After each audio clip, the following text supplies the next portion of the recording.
오늘은 소선지서의 현대진리 8번째 시간입니다. 나훔서를 살펴보겠고요. 심판자의 품성이란 제목입니다. 여러분들 오늘 특별히 더 귀 쫑긋 세워주시고 졸지 말아주시고 오늘 우리 심령 가운데 하나님께서 들려주시는 하나님의 말씀을 함께 살펴보도록 하겠습니다. 심판이란 주제는 우리에게 정말로 중요한 주제입니다. 심판에 대한 우리의 그 바른 이해가 우리로 하여금 우리는 지금 어느 시점에 지금 우리가 살고 있고 또 그 시점, 그 시대 가운데서 우리가 어떻게 살아야 하는지를 알려주시는 것이기 때문에 성경에서 이 심판의 주제는 그게 매우 중요하다고 할 수 있겠습니다. 특별히 이 심판과 관련해서 우리가 이제 이 시기는 언제인가, 언제 심판이 있는 것인가, 그리고 심판이 있는 시기에 대해서 성경은 그 징조들을 어떻게 설명하고 계시는가, 그리고 이 심판은 왜 있는가, 왜 심판을 하나님께서 하셔야만 하시는 것인가, 그리고 누구를 대상으로 심판을 하시는 것인가, 이런 주제들에 대한 이해가 우리로 하여금 시대를 바라보는 우리의 마음과 생각을 변화시킵니다. 가장 중요한 것은 누가 이 심판 가운데서 정죄를 받고 누가 또 옹호를 받을 것인가, 누가 살아남을 것인가, 중요한 주제죠. 그리고 이 심판 후에는 어떤 일들이 있게 되는가. 근데 이러한 주제들에 대해서 우리는 이제 다니엘과 요한계시록의 말씀을 통해서 특별히 자세히 우리가 깨달아 알 수 있습니다. 근데 제가 이제 최근에 이 소선지서와 더불어서 이 선지서의 말씀을 제가 이제 많이 좀 읽고 있습니다.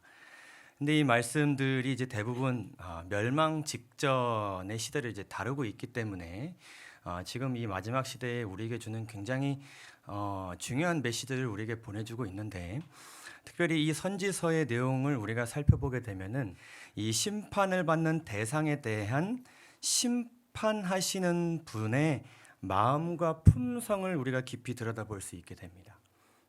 언제 심판을 하시고 누구를 위해서 심판하시고 누구를 살리신다고 하나님께서 말씀하셨는데 그 과정을 인도하시는 하나님의 마음을 우리가 들여다볼 수 있는 것이죠. 그래서 우리가 선지서, 특별히 소선지서의 언어나 그 표현 방식들이 때로는 조금 난해할 때도 있고 좀 강할 때도 있고요.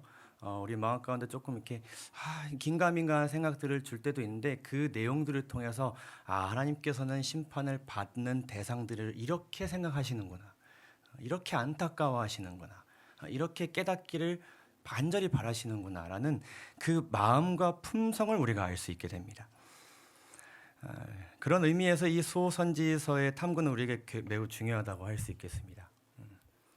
그래서 오늘 이제 이어서 이 나훔서를 살펴보도록 하겠습니다.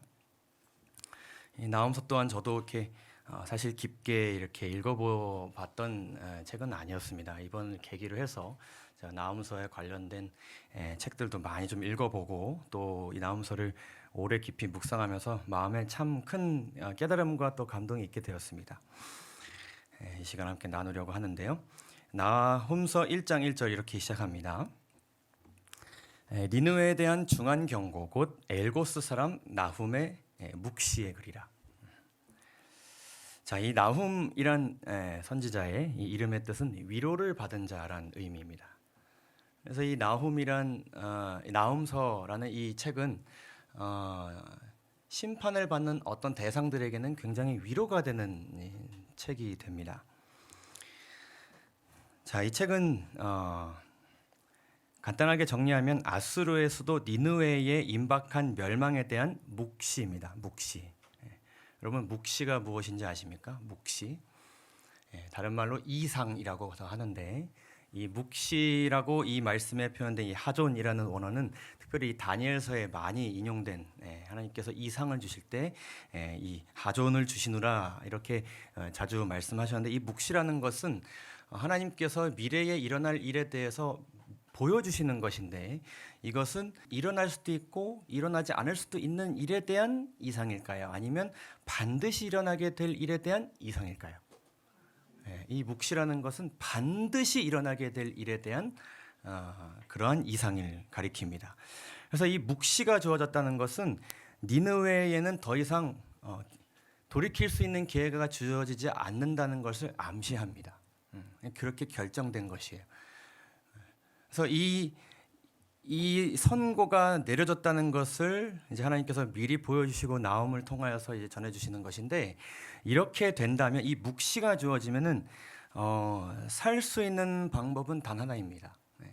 이 묵시가 주어진 공간이나 세력으로부터 탈출하는 것 말고는 이제 방법이 없습니다. 이 묵시가 주어진 이 세력은 무조건 그 묵시대로 그런 결과를 맞이하게 되는 것입니다. 그래서 이제는 남은 자손만 살아남을 수 있습니다. 그래서 니느웨, 아수르의 수도에는 이런 묵시가 주어졌습니다. 근데 우리가 이 니느웨와 관련되어서 굉장히 유명하고도 중요한 말씀 우리가 살펴보았죠. 어디에서 이 니느웨를 중점적으로 다루고 있나요? 요나서. 그래서 이 나홈서의 기별은 요나서에서 미처 전하지 못한 기별에 대해서 보충하는 내용이 담겨져 있습니다. 사실 이 니느웨에 주어진 그 하나님의 메시지를 우리가 요나만 볼 것이 아니고 또 나홈서만 볼 것이 아니고 두 개를 같이 볼 때에 이 니느웨를 대하는 하나님의 품성을 우리가 균형지게 이해할 수 있습니다. 먼저 이 나홈서의 연대를 좀 간략하게 살펴보면요, 이 나홈서에는 이 연대에 대해서 이렇게 자세히 말씀하지 않으시되 우리가 알 수 있는 것은 이 니느웨의 멸망에 대한 묵시를 주시는 것이기 때문에 이것은 멸망 전에 주어진 말씀으로 우리가 알 수 있게 되고요. 그리고 한 가지 우리가 알 수 있는 힌트는 무엇인가 하면은 애굽에 있는 한 도시 노아몬이라는 도시의 멸망을 하나님께서 언급하십니다. 그래서 이 도시가 멸망한 것처럼 아수르도 멸망하게 될 것이라고 나훔 3장에서 말씀을 하시는데, 이 도시는 이 멸망의 묵시를 받은 아수르에 의해서 BC 663년에 멸망하였습니다. 그러면은 이 나홈서는 그 사이에 주어진 것으로 우리가 이해할 수 있겠죠. 그래서 BC 한 640년경에 이 나홈서가 주어졌다고 우리가 그렇게 이해할 수 있습니다. 그리고 이 니느웨의 중요한 메시지가 전해졌던 이 요나서는 BC 한 775년경, 약 한 100여 년 전에 주어진 그런 말씀인데, 그래서 이 니느웨는 한 100년의 사이를 두고 요나서의 니느웨는 여러분들 잘 이제 많이 익히 들어 아실 테고요. 나홈서에 나타나는 니느웨는 더 이상 하나님께서 조금의 기회도 주실 수 없는 상태에까지 그들이 이른 그런 니느웨로 이제 기록되고 있습니다. 그래서 이 나홈서와 요나서를 이렇게 같이 우리가 함께 보면은 이러한 뭐 공통점도 있고 또 차이점이 있습니다. 하나님의 그 회개의 기별을 전한 선지자 요나서에서는 요나가 불순종하였지만은 나홈서에서 나홈은 순종했고요. 대신 그 기별을 받는 백성들이 요나서에서는 그들의 잘못된 길을 돌이켜서 회개했고 또 순종했고, 나홈서에서는 그들이 이것을 받아들이지 않았습니다. 그렇게 되었을 때에 이 요나서의 기별은 백성들에게 구원의 기별이 되었지만 나홈서에서는 멸망의 기별이 되었습니다. 사실 그 내용은 그렇게 다르지 않습니다. 요나가 그 니느웨에서 전한 그 메시지는 어떻게 될 것이다 간략하게 전했습니까? 너희가 멸망을 받게 될 것이다. 그러나 그 메시지가 이렇게 다르게 적용됐습니다. 그러면서 이 두 책은 하나님의 품성의 그 양면을 각각 강조하고 있습니다. 이 요나서에서는 하나님의 사랑과 자비하심과 노하기를 더디하시는 하나님의 품성을 강조하고 있습니다. 하나님께서 오래 참으셨기 때문에 그들이 구원받을 수 있는 기회를 얻게 되었고, 회개하게 되었을 때에 그 하나님의 자비하심으로써 멸망을 피하는 은혜를 얻게 됩니다. 그러나 그들이 이 경험을 통해 얻은 교훈을 잊게 되었을 때에 이 기별은 이제 멸망의 기별로 바뀌게 되었고, 이 내용에서 하나님께서는 공의로우시고 온 세계를 주관하시는 위엄 있는 분이시라는 것을 이 나홈서가 강조하고 있습니다. 그래서 우리가 나홈서만 읽게 되면 하나님께서 굉장히 무시무시한 분으로 보여집니다. 이 니느웨라는 성에 어떻게 이렇게까지 하실 수 있을까? 그러나 우리가 요나서를 봄으로 인하여서 하나님께서는 충분히 기회를 주셨다는 것을 알고 이 책을 이해할 수 있게 되는 것이고, 반대로 요나서를 우리가 보게 되면 하나님께서는 그냥 한없이 기회를 주시는가 보다 생각할 수 있겠지만은 나홈서를 봄으로 인하여서 거기에는 분명 한계가 있다는 것을, 아무리 하나님께서 자비하시다고 하실지라도 우리가 그것을 생각하고 그냥 넋놓고 우리 마음대로 살 수는 없다는 것을 우리가 이렇게 균형지게 이해할 수 있게 되는 것입니다. 이 나홈서의 책은 우리에게 이 말씀을 받는 그분의 백성들에게 이렇게 질문합니다. 너희가 여호와를 대하여 무엇을 꾀하느냐? 다른 번역으로는 너희는 여호와를 어떻게 생각하느냐 이렇게 질문합니다. 너희는 여호와를 어떻게 생각하느냐? 어떤 분으로 이해하고 있느냐? 우리에게 하나님께서 주시는 아주 중요한 질문이죠. 하나님께서 어떤 일을 하시고 어떤 일을 하셨고 또 하실 것에 대한 이해도 매우 중요하지만 그 모든 일들을 행하시는 하나님의 그 품성을 너희가 어떻게 이해하고 있느냐? 사실 우리가 살아가면서 우리의 그 삶의 태도가 변화되는 것은 사실 여기서 변화되는 것이죠. 심판하시는 이의 품성을 우리가 이해하게 될 때에 심판을 받아들이는 우리의 마음이 변하게 되고 살아가는 우리의 삶의 자세가 이제 변화되게 되는 것인데, 이 나홈서 1장에서 나홈은 이렇게 하나님의 품성을 선포하면서 나홈서를 시작합니다. 다 함께 한번 읽어볼까요? 여호와는 시작.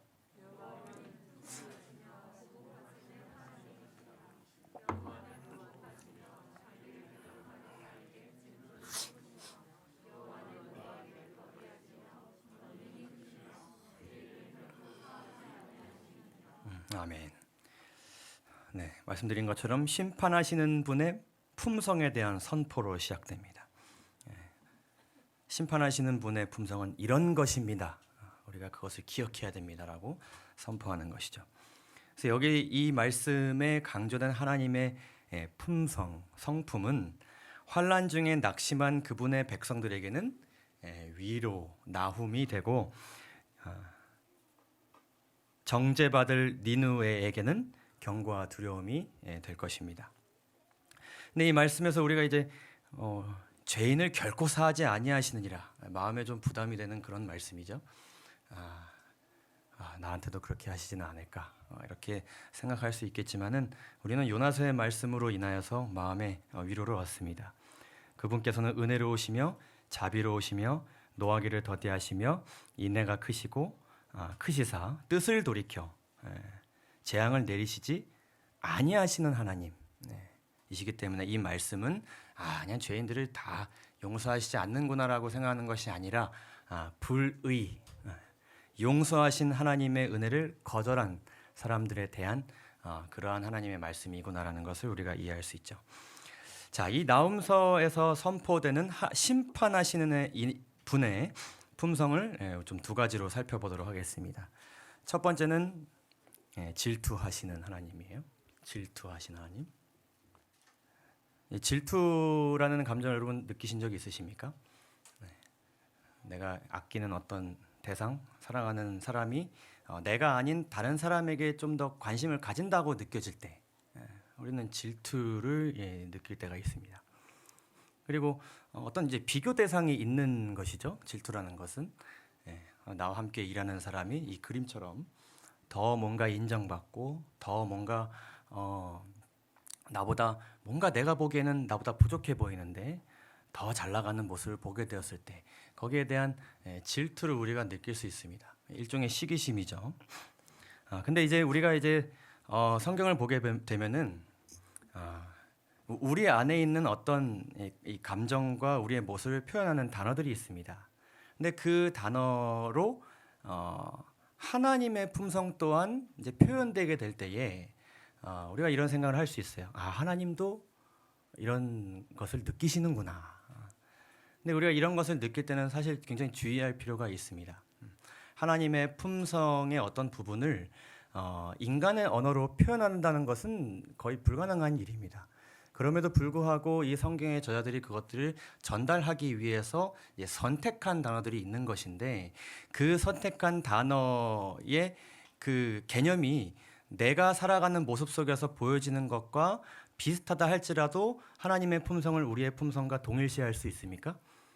그렇게 할 수는 없습니다. 그래서 이런 것들에 대한 이해가 우리가 이제 필요하죠. 하나님께서 질투하신다는 것은 어떤 의미인가? 인간이 질투하는 것은 이런 질투입니다. 창세기 30장 1절에서 야곱의 아내 라헬이 자기가 야곱에게 아들을 낳지 못함을 보고 그 형, 이 단어는 이제 나보다 나이가 많은 형제를 이제 꾸미는 말인데 언니라고도 이제 번역될 수 있습니다. 그 언니 이제 레아죠. 그 레아는 자녀를 굉장히 많이 낳았습니다. 근데 그 모습을 보고 이 라헬이 어떻게 했다고요? 투기하여, 다른 말로 질투하여서 야곱에게 이르되 나로 자식을 낳게 하라. 그렇지 아니하면 내가 죽겠노라. 이 질투가 라헬로 하여금 더 이상 살 가치가 없다고 느껴질 정도로 굉장히 큰 고민과 걱정 가운데 있었음을 우리가 보게 됩니다. 그러나 이것은 더 인정받고 더 가지고 싶고 더 대우받고자 하는 인간의 이기심에서 나오는 것이기 때문에 이 질투를 하나님의 질투가 동일시할 수는 없습니다. 우리가 하는 질투는 죄된 본성에서 나오는 것이기 때문에. 그래서 아까 말씀드린 것처럼 하나님께서는 우리와 같이 질투하시는 것이 아니라 하나님의 품성의 어떤 부분이 질투라는 단어로 표현된 것입니다. 하나님께서 하시는 이 질투를 우리가 무엇을 보면 잘 이해할 수 있냐면 이 십계명의 말씀을 통해 우리가 잘 이해할 수 있습니다. 너는 나 외에는 다른 신들을 내게 있게 말지니라. 하나님께서 그분께서 구원하신 백성들에게 주시는 요구사항입니다. 너를 위하여 새긴 우상을 만들지 말고 또 위로 하늘에 있는 것이나 아래로 땅에 있는 것이나 땅 아래 물속에 있는 것에 아무 형상이든지 만들지 말며 그것들에게 절하지 말며 그것들을 섬기지 말라라고 요구하시면서 하나님께서 말씀하시기를 너희들이 내가 아닌 다른 신을 너희들 마음 가운데 품게 될 때에 나는 질투를 느끼는 하나님이라 이렇게 말씀하십니다. 나 여호와 너의 하나님은 질투하는 하나님인즉 그리고 말씀하시기를 나를 미워하는 자의 죄를 갚되. 이 순서는 우리가 아까 살펴보았던 나훔서 1장 2절의 말씀과 이제 같은 순서입니다. 너의 여호와는 질투하신 하나님이요 보복하시는 하나님이시로다. 나를 미워하는 자의 죄를 갚되. 하나님께서 그렇게 하신다는 말씀이죠. 아비로부터 아들에게로 3, 4대까지 이르게 하거니와 나를 사랑하고 내 계명을 지키는 자에게는 1000대까지 은혜를 베푸느니라. 여러분 이 말씀을 보시게 되면은 하나님께서 우리에게 요구만 하고 계십니까? 이 말씀에는 우리에게 하나님께서 주시는 요구 사항도 있지만은 그분께서도 지키시겠다고 하시는 약속과 결심이 같이 들어 있습니다. 우리가 십계명을 이해하게 될 때에 이 십계명 하나님께서 우리에게 주신 명령이야라고 단순히 이해해서는 사실 안 됩니다. 이것은 우리가 이번 주 교과를 통해 살펴본 내용이죠. 쌍방의 언약. 우리도 하나님 앞에 맹세해서 그렇게 살기로 결심해야 되지만 하나님께서도 그렇게 하시는 것이죠. 그래서 이 하나님의 질투라는 것은 그냥 하나님의 그때그때 그냥 그 불편한 감정에 의해서 생겨나는 것이 아니라 그분의 언약과 율법에 기초하고 있습니다. 맹세에 기초하고 있습니다. 하나님께서 그 질투라는 그 불편한 감정을 느끼시는 것은 그 법을 어겼을 때, 불법을 저질렀을 때에 느끼는 자연스러운 그러한 하나님의 품성의 한 부분이라는 것을 우리가 이해할 수 있게 됩니다. 이 하나님께서는 이스라엘의 남편이 되신다고 하셨습니다. 그래서 우리는 이 하나님과 우리의 관계를 결혼의 관계로 우리가 이해할 필요가 있는데요. 그래서 이 십계명을 주시는 그 장면은 하나님과 그분의 구원받은 그 백성들이 함께 뭐 하는 것입니까? 함께 서약서를 읽는 장면인 것이죠. 너희도 이렇게 하고 신부도 이렇게 하고 신랑도 이렇게 할 것이라는 쌍방의 공동의 언약을 이제 맺은 것인데 다른 신을 내게 있게 말지니라는 그 명령을 어기는 것은 그 쌍방의 사랑의 언약을 그들이 파기하는 것과 같은 것입니다. 그래서 이스라엘 백성들은 그들을 구원하신 하나님이 아닌 다른 신을 사랑했죠. 그렇게 했을 때 하나님께서는 질투라 이름하는 질투의 하나님께서 너희의 행하는 그 행위에 대해서 굉장히 심한 불편함을 느끼고 있노라라고 말씀하시는 것입니다. 하나님께서 이 불법의 행위에 대해서 이런 감정을 느끼시는 것을 누가 이의를 제기할 수 있습니까? 이것은 우주의 그 누구도 이의를 제기할 수 없는 그러한 하나님의 품성입니다. 남녀가 사랑하여서 결혼을 하였는데 함께 맹세를 함께 한 그 두 부부 중에 한 사람이 맹세를 한 그 대상이 아니라 다른 대상을 사랑하고 있다면 그것은 어떤 핑계를 댈지라도 그 누구에게도 받아들여질 수 없는 위법의 행위입니까? 네, 맞습니다. 그래서 하나님께서는 이 행위에 대해서 아주 불편한 감정을 느끼시는 것이죠. 어쩌면 하나님께서 느끼실 수 있는 최소한의 표현입니다. 원래는 더 불편하시고 더 진노하셔야 마땅하지만 하나님의 그 오래 참음이 이렇게 가득 담겨 있는 그런 표현입니다. 질투라는 것은요. 그래서 우리가 지난번에 살펴봤던 그 호세아서 하나님이 아닌 다른 대상을 사랑한 그 행위에 대해서 하나님께서는 행음한다라고 표현하였습니다. 간음이라고 표현하는 것이죠. 가정을 파괴하는 행위, 함께 서약한 그 대상이 아닌 다른 대상을 사랑하여서 가정을 망가뜨린 행위, 그 단어로 이스라엘의 그 배반을 표현하셨습니다. 이제 그 일을 아수르가 자행한 것이죠. 창세기 10장을 보게 되면 이제 그 아수르라는 나라의 시초에 대해서 이렇게 기록하십니다. 구스가 또 니므롯을 낳았으니 그는 세상에 처음 영걸이라. 여기서 영걸이라는 것은 영웅을 뜻합니다. 난세의 영웅을 뜻합니다. 우리나라의 어떤 이순신 장군 같은 그런 사람을 이야기하는 것인데 그가 여호와 앞에서 특이한 사냥꾼이 되었다. 근데 여기서 여호와 앞에서라는 것은 이렇게 여호와 앞에서 이렇게 섬김을 맹세하는 것이 아니라 여호와 앞에 담대히 이렇게 나아가는 것을 뜻합니다. 이게 도전하는 것이죠. 이게 대적한다라고도 볼 수 있겠습니다. 그래서 이 사냥꾼, 이 니므롯이라는 사람은 인간을 대표해서 하나님을 대적한 영웅입니다.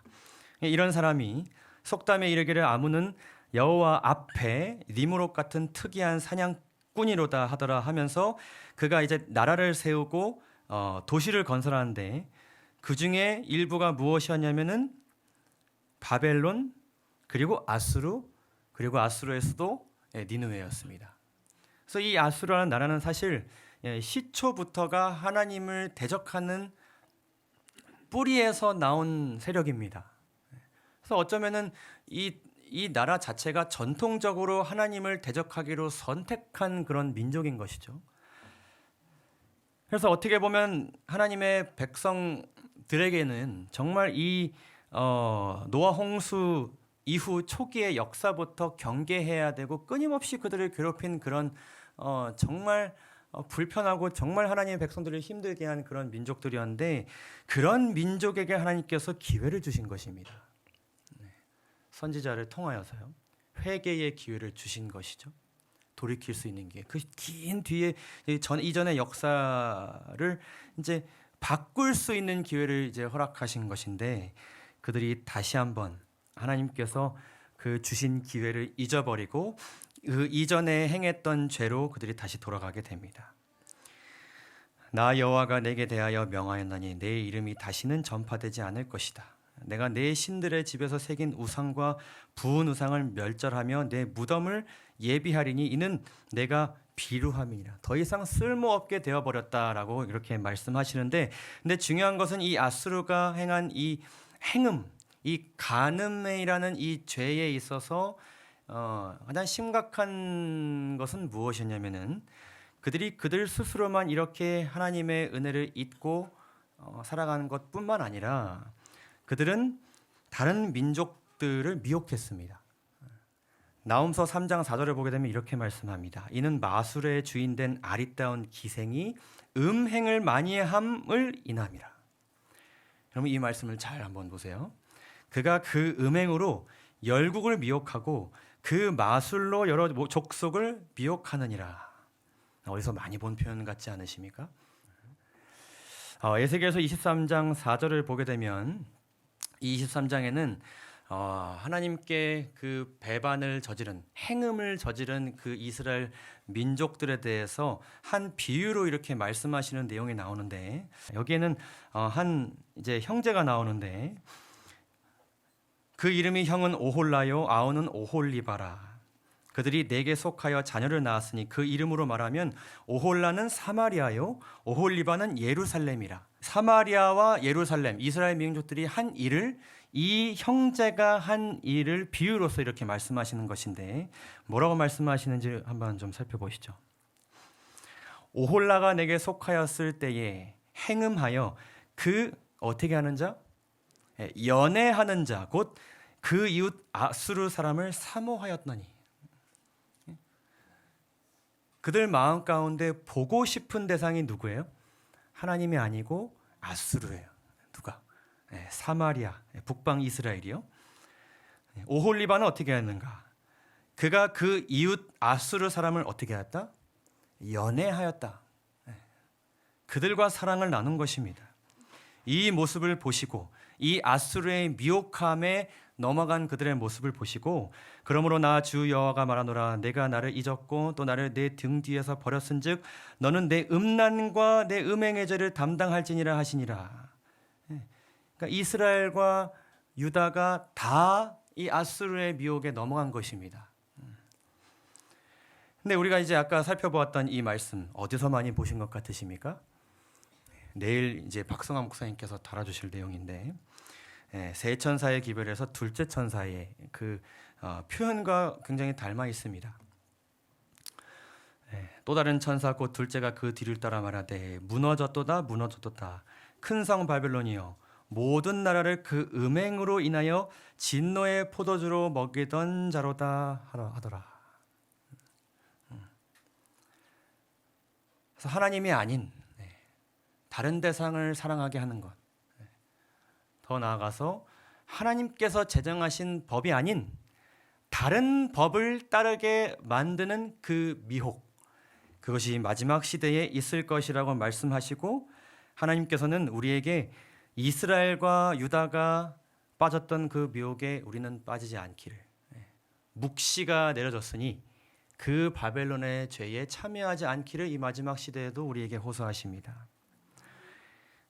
많은 종교 지도자들이 이렇게 연합할 것을 여러분 예언을 통해 잘 아십니다. 하나님이 세우신 법이 아닌 인간이 만든 법, 인간이 스스로 법을 만드는 과정에 인간이 함께 연합하고 종교가 연합하게 될 것입니다. 그 일이 진행 중이고요.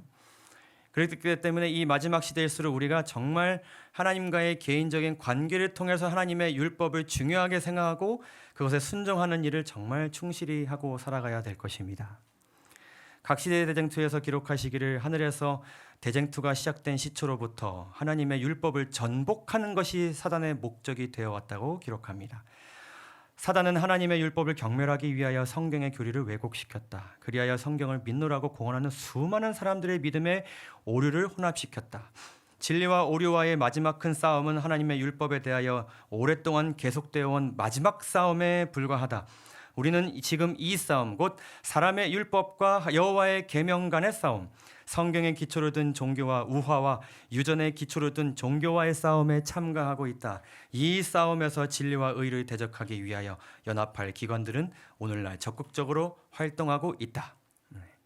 이 싸움 가운데서 우리가 이스라엘과 유다가 빠졌던 그 죄에 우리가 빠지지 않기 위해서 열심히 내어 우리가 살아가게 되시기를 간절히 바랍니다. 나홈이 선포한 심판하시는 분의 품성 두 번째는 이 하나님의 질투하심이 발전된 하나님의 품성입니다. 그것은 바로 보복하시는 하나님입니다. 복수하시는 하나님이죠. 되갚아 주시는 하나님입니다. 여러분, 복수는 나쁜 것인가요? 복수는 하면 안 되는 것입니까? 다르게 질문을 드리면 그것은 필요한 것입니까? 해야 되는 일입니까? 이 보복이라는 것도 인간이 할 때와 하나님께서 하실 때는 다릅니다. 이 나홈서에서 이제 투기하시는 하나님께서 보복하시는 하나님으로 그렇게 받은 대로 되갚아 주시는 하나님으로 그 이제 품성이 기록되고 있는데, 하나님께서 우리에게 분명하게 말씀하시기를 이 복수, 되갚음, 이 보복은 누구에게 속한 것이라고 말씀하세요? 하나님에게 속한 것이라고 말씀하십니다. 그리고 우리에게 말씀하시기를 우리는 보복하지 말 것을, 그 보복의 피를 우리 손에 묻히지 말 것을 우리에게 말씀하십니다. 그 이유는 창세기 18장 25절에 이렇게 말씀하십니다. 주께서 이같이 하사 의인을 악인과 함께 죽이심은 불가하오며 의인과 악인을 균등히 하심도 불가하나이다. 세상을 심판하시는 이가 무엇을 행하실 것을? 공의를 행하실 것을 아니니까. 그래서 하나님께서 이 복수하시는 것은 이것 또한 하나님의 언약과 율법과 공의로움에 기초된 적법한 행위입니다.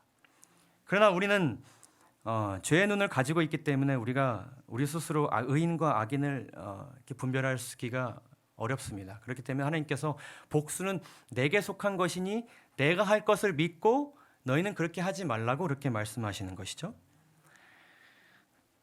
또한 우리가 살펴보았던 이 말씀을 다시 한번 보시게 되면 자기를 대적하는 자에게 진노를 품으시며, 이것은 진노를 하나님께서 바로 하시는 것이 아니라 그 마음 가운데 진노를 담고 계신다는 그런 의미 또한 담겨져 있는 것인데, 여호와는 노하기를 더디하시며 권능이 크시며, 이 말씀은 하나님의 보복이 아직 임하지 않으면 그때까지 하나님께서 그분의 자비하심을 참고 기다리고 계신다는 것을 보여주고 있습니다.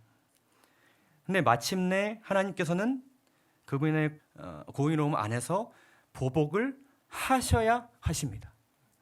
늦추실 분 언젠가는 반드시 하셔야만 하십니다. 그 이유에 대해서 우리가 좀 살펴보도록 하겠습니다. 나홈서 3장 1절에서 4절을 여러분 읽어주시기 바랍니다. 화 있을진저 시작.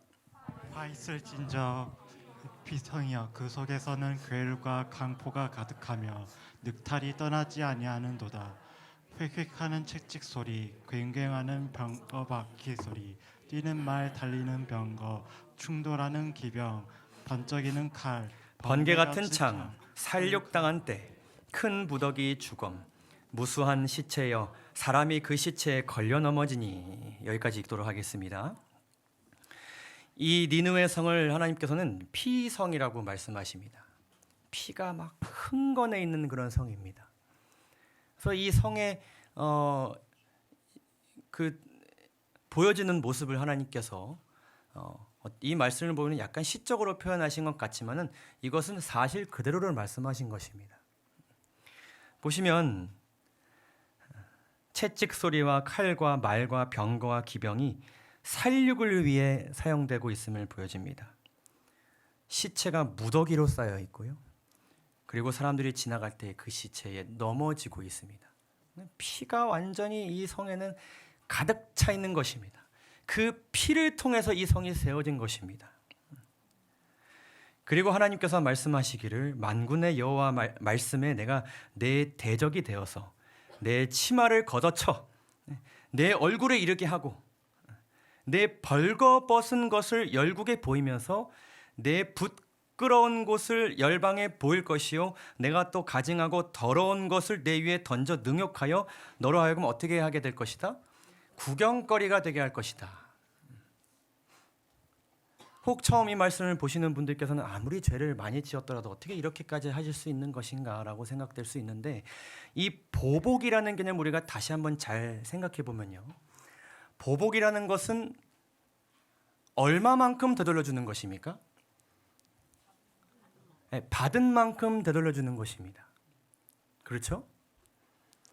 하나님께서는 그 행위대로 갚아 주십니다. 자, 이 말씀을 통해서 이 아수르 제국이 많은 살육을 행했고, 또 이 말씀을 통해서 우리가 무엇을 알게 되냐면 그들이 그들의 그 적군들을 세상의 구경거리가 되게 했다는 것을 알 수 있게 됩니다. 그래서 우리가 이 소선지서를 보게 되면은 하나님께서 가끔 뭐 어린아이를 이렇게 하시고 너희들의 어떤 뭐 노인들을 이렇게 할 것이고 이렇게 말씀하시면 와 어떻게 이렇게까지 하시는 것인가. 근데 이것은 우리가 보복의 개념으로 이해해야 됩니다. 그 말씀을 보면 우리가 어떻게 이해하게 되냐면 이들이 어린아이에게 이렇게 했구나. 노인들에게 이렇게 했구나 라고 이해하신다면 하나님의 이 되갚음이 정당한 것입니까? 매우 정당한 것이 되는 것입니다. 이것이 제가 정말 수위가 낮은 것들만 가져왔습니다. 이 아수르 제국과 관련된 제가 이제 개인적으로 대형 박물관에 옛날에 방문할 수 있는 기회가 있었는데 거기에 있는 이제 많은 관련된 이 벽화들이 있어요. 근데 벽화들의 내용이 다 어떤 거냐면 거의 이런 벽화들입니다. 이 모습은 무엇인가 하면 그들이 무찌른 적의 그 신체의 일부를 훼손시켜서 그들이 다른 나라와 싸우러 나갈 때에 그들의 창과 깃발과 방패 이것을 매달고 갔습니다. 그들이 이 아수르 군대의 일종의 그 군 문화였습니다. 그러면 이것이 하나의 문화이기 때문에 그들 가운데 어떤 문화가 있었냐면은 누가 더 잔인하게 적군의 그 신체의 일부를 매달고 가는가. 이 대상이 이스라엘 백성들도 되었을까요? 된 것입니다. 이 왕과 관련된 벽화들도 제가 보았는데 이 왕이 직접 전쟁 포로들을 고문하는 장면들이 있는데 얼마나 끔찍한지 모릅니다.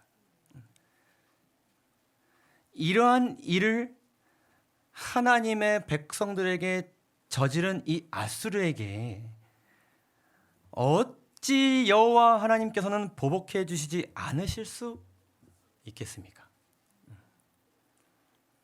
그래서 우리가 여러분들 소선지서나 이 선지서의 말씀을 여러분들 보실 때마다 이 이스라엘 백성들 정말 참혹한 경험을 하고 살았구나.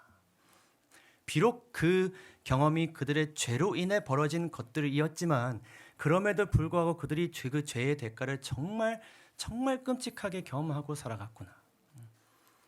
그것을 보시는 하나님께서 질투함을 넘어서 보복하실 수밖에 없으셨던 것입니다. 이것은 우리가 인간적으로 이 하나님의 이 심판하시는 모습에 대해서 아무리 우리가 오해하고 곡해할지라도 우주의 어떤 존재도 하나님의 이 보복하심에 대해서 이의를 제기할 수 없습니다. 이것은 합당한 것이고 반드시 해주셔야 하는 그런 일인 것이죠. 이 일이 마지막 시대에도 일어날 것이고 필요합니까? 반드시 필요합니다. 하나님께서는 계시록 말씀을 통하여서 이 마지막 심판이 하나님의 말씀과 저희의 가진 증거를 인하여 죽임을 당한 영혼들, 피를 흘린 자들을 신원하여 주시는 그 목적 때문에 마지막 심판을 하셔야 한다고 하나님께서 말씀하셨습니다. 그래서 비로소 하나님께서 그 억울함을 되갚아 주셨을 때 하늘과 성도들과 사도들과 선지자들이 심판하시는 하나님, 보복하시는 하나님으로 인하여서 즐거워하게 될 것입니다. 하나님이 너희를 신원하시는 심판을 그에게 하셨음이라. 가로되 큰 성 바벨론이 이같이 몹시 떨어져 결코 다시 보이지 아니하리로다. 그래서 이 말씀은 하나님의 백성들에게 나훔, 위로가 되는 것입니다. 이 나훔 선지자는 그분의 백성들에게 이렇게 호소합니다. 여호와는 선하시며 환난 날의 산성이시라. 피난처이시라. 그는 자기에게 의를 하는 자들을 아시느니라. 다른 번역에 의하면 하나님을 피난처로 삼는 자를 그분이 알고 계신다 이렇게 말씀합니다. 이 말씀 여러분들에게 위로가 되십니까? 네. 제가 이 말씀을 읽으면서 많은 감동을 받았습니다. 그러면서 제 자신을 이렇게 생각해 보면서 나는 얼마나 죄에 대해 질투하시고 보복하시는 하나님을 필요로 하는가라고 생각해 보게 되었습니다. 여러분, 세상을 살아가면서 어떤 사람들이 하나님의 이 보복하심을 간절히 사모할까요? 그것은 많이 당한 사람이 보복하시는 하나님을 찾게 될 것입니다. 많이 당해야 알게 되지 않겠습니까? 제가 예전에 제 친구 중에 굉장히 불의를 못 참는 친구가 하나가 있는데 직장 내에 좀 제 상사와의 어려움을 이렇게 고백했더니 그 친구가 갑자기 격한 화를 내면서 내가 가가지고 뭐 어떻게 해주겠다는 식으로 얘기를 하길래 그 정도는 아닌데 내가 상사로부터 당한 것은 뭐 그 정도는 아닌데 우리가 우리 스스로 좀 던져봐야 돼야 할 질문은 바로 이것입니까? 우리가 죄와 사단과 그 죄가 만든 결과들에 의해 얼마나 많이 당하고 사는가? 그 당함을 얼마나 내가 인지하고 있는가? 죄와 더불어 사는 삶이 힘들지만 살만한 삶이라면 굳이 이렇게까지 보복하실 필요가 있을까라는 생각을 우리가 가질 수도 있습니다. 비록 우리가 살아가는 지금 이 대한민국이라는 이 환경이 정말 뭐 아프리카나 중동처럼 정말 피를 흘리면서 신앙해야 되는 그런 곳은 사실 아닙니다. 그러나 우리가 이곳에서 살면서 사실은 그 상황들도 굉장히 힘든 상황들이겠지만 우리 생활 가운데 우리 마음 가운데 있는 그 죄된 습관 하나 고치는 것조차도 쉽습니까? 굉장히 때로는 불가능의 영역처럼 느껴질 때가 많이 있어요. 죄가 만든 것이죠. 그것을 하나님께서 많이 자유케 하실 수 있으시고 변화시켜 주실 텐데 그 하나님만큼의 그 죄에 대한 불편한 마음을 나는 가지고 있는가? 싸우고 있는가? 투쟁하고 있는가? 하나님을 필요로 하고 그분을 얼마나 내가 절실히 찾고 있는가? 그것을 우리가 경험하게 된다 그러면 우리는 질투하시고 보복하시는 하나님의 은혜를 그 위로하심을 우리가 경험하게 될 것입니다. 가려 뽑은 기별을 보게 되면 굉장히 흥미로운 이런 표현이 나옵니다. 주님께서는 질투하는 관심으로 당신을 찾는 자들을 보호하신다. 이게 과연 무슨 의미일까? 정확한지는 잘 모르겠습니다. 그러나 제가 기도하면서 이 단어를 여러 번 곱씹어 보니까 비록 우리도 죄인이고 사실은 우리도 멸망당해야 할 그런 존재들이지만 하나님 믿어보겠다고 그 죄와 씨름하는 그 모습, 죄에 의해 불편해지고 힘들게 살아가는 그 모습을 보면서 하나님께서 이 질투, 이 불편한 마음을 가지고 계신 것을 표현한 것은 아닐까. 저 죄가 저 영혼을 저렇게 망가뜨리고 있는데 나를 찾아야 하는데 얼마나 힘들까. 더 씨름해야 되는데 더 나를 간구해야 하는데 그런 관심으로 우리를 찾으시고 또 보호하시는 것을 표현한 것은 아닐까. 이렇게 생각해 보게 되었습니다. 사단의 종들이 그분 주님의 백성에게 속한 권리를 박탈하려고 애쓰는 것만큼 하나님께서 가증히 여기시는 것은 없다. 주님께서는 당신의 백성을 저버리지 않으셨다. 사단은 주님의 백성들이 범한 과오들을 지적하면서 저들이 과오로 말미암아 하나님에게 분리되었다는 것을 믿게 하려고 노력하고 있다. 악한 천사들은 죄를 이기려고 노력하는 자들을 실망시키기 위해 온갖 수단을 강구하고 있다. 악한 천사들은 주님의 백성들이 자신의 과거의 무가치함을 연상케 하면서 저들의 상태가 절망적인 것처럼 나타내 보인다. 이것은 우리가 싸우고자 하는 의지를 아예 꺾어버리고자 하는 사단의 미혹이라는 것을 우리가 알게 됩니다. 그러나 우리에게는 피난처이신 전능하신 구세주가 계십니다. 주님께서는 당신을 구세주로 받아들인 모든 자들에게 봉사하시며 죄의 가증스러움을 깨달아 회개한 자들을 구원하시기 위하여 권세를 받으셨다. 아멘이십니까? 네. 하나님께서 보복하시는 그 모습에 대해서 이렇게 나홈서는 기록하고 있습니다. 여호와의 길은 회리바람과 광풍에 있고 구름은 그 발에 티끌이로다. 그는 바다를 꾸짖어 그것을 말리우시면 모든 강을 말리우시나니. 하나님의 진노가 임하게 되면 정말 그 아무것도 할 수 없는 굉장한 일이 벌어지는 것입니다.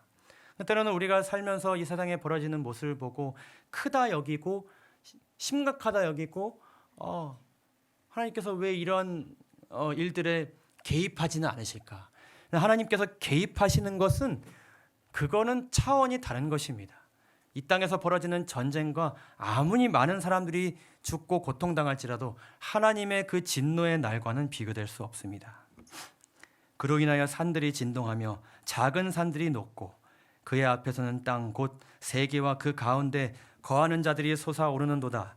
누가 능히 그 분노하신 앞에 서며 누가 능히 그 진노를 감당하랴. 세상에 그 누구도 감당할 수 없는 하나님의 진노하심, 때로는 여러분 마음 가운데 두려움과 떨림이 있으십니까? 그러나 우리에게는 그럴 필요가 없습니다.